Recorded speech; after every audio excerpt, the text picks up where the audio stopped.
लु हेर्नुहोस् न, तपाईँहरूले त देखिसक्नु भएको होला। मलाई त सरम पनि लाग्यो। आफ्नै ठाउँमा कतिवटा कुरा बनिँदै गरेको मलाई थाहा थिएन। यो दिनदामको टुरिज्म अफिसको छेउमा यस्तो दामी बाँसले बनिएको कुराहरू पाउँदो रहेछ। म त अचम्म लाग्यो गाडी पर्खिँदाखेरि देखेर हेर्नु जाँदैछु। यो सामानहरू चाहिँ दाजु यो सबै उयसको लागि सेलै हो? यो त यो के हो? ट्रे। यो चाहिँ गर्ल्सहरूको यो बाँसले बनाउनु भएको? यो ट्रे कसरी छ यिनीहरू चाहिँ? 280 छ, यो 250 छ।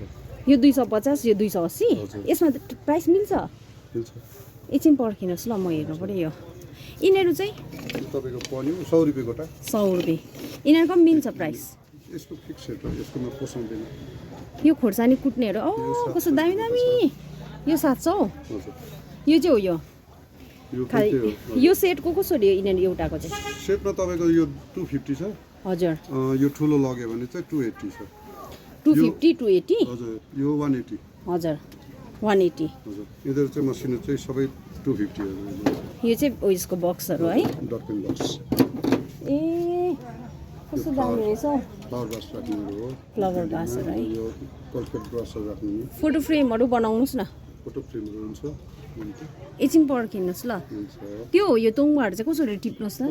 तपाईँको एकछिन आजङ एकैछिन।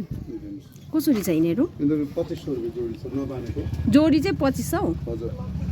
बाँधेर पित्तलले बाँधेर चाहिँ तपाईँको 1500 रुपियाँ गोटा छ। 1500 रुपियाँ गोटा। आमामामा यो चाहिँ नबाँधेको चाहिँ 2500 रुपियाँ। किन दाजु झन् बाँधेको महँगो हुनुपर्ने त? होइन यो बाँधेको छैन नि। ए नबानेकोलाई चाहिँ 2500 रुपियाँ जोडी हो। हजुर। बाँधेकोलाई चाहिँ 1500। 1500 भनेपछि आजलाई चाहिँ मैले यो ट्रे लिएको छु, चिप एन्ड बेस्ट। मलाई साह्रै मन पर्यो। अब नेक्स्टमा फेरि म केही कुरा कलेक्ट गर्छु सोचिराखेको छु है त।